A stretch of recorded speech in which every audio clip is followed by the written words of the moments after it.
You like that one? I do. It stands out from the rest. There's an energy to it. It's lighter, hopeful, maybe. Oh. That's Ava. Hey, I get to show my work at her gallery. That's amazing. Yeah.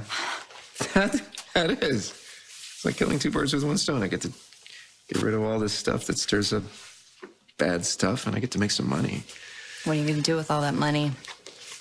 Well, I was thinking, now that I am living with you and 3 boys, I would really like to contribute. I would, with, the groceries and the mortgage and all the sexy stuff. You make everything sexy. And I'd also like to help Kiki out with her rent. I kind of left her high and dry over there. Getting sexier by the minute. Thing is, What's wrong? well, what if they don't sell? Are you kidding? People are gonna love them. They're Franco originals, and I predict this one is gonna fly off the wall first. No, that one's not for sale. I realize you were keeping any of the pieces. Just that one. Must be pretty important to you. It is. Okay, so I could pretend to give you your space and not ask you why, but I'm really curious. There's a lot of doubling. Everything has a counterpoint. Wow. You think it's sexy when I talk about mortgages? You talking about art? That's hot. Nice deflection. So I take it the mere effect is significant? When I was a kid, I had an imaginary friend. And he lived in this imaginary world that mirrored my real world. And eventually I outgrew it, but I always remembered him. And I missed him. So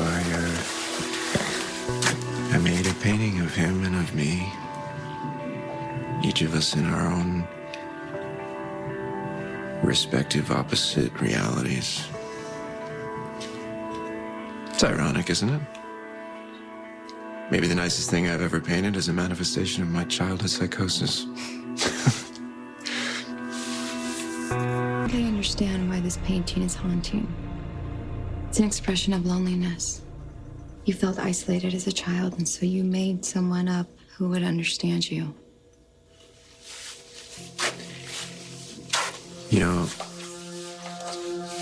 I think you're pretty perfect. I'm so not perfect. Well, you're perfect to me. I feel the same way about you.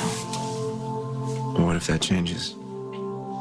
Because of the painting? Because of anything. I don't want that. I can't lose you, Elizabeth. I don't want to lose you. Then don't. Is there something you're not telling me about the painting? About the painting? No. There might be something I'm not telling you about the subject matter of the painting. Your imaginary friend? Yeah. I don't know how this is going to sound, but when I imagined him, I always imagined him kind of helping me, right? Like, if I didn't know how to climb a tree, he would show me how to climb a tree. Or if I didn't know how to tie my shoes, he would learn how to tie his shoes, and then he would show me. And I have this, vague memory. It feels like a very real memory of being on a merry-go-round, the kind you see at a playground, the kind that you push, and I didn't know how to get off of it. And he showed me. He jumped first. So you want to keep the picture as a reminder? Yeah. But just to be clear, okay, I'm not... I don't have any more imaginary friends. It's just a memento of a way that I felt a long time ago. It makes total sense. And now that I understand the story behind the painting, I love it even more. Thank you. More importantly, I love you. Well, that is more important.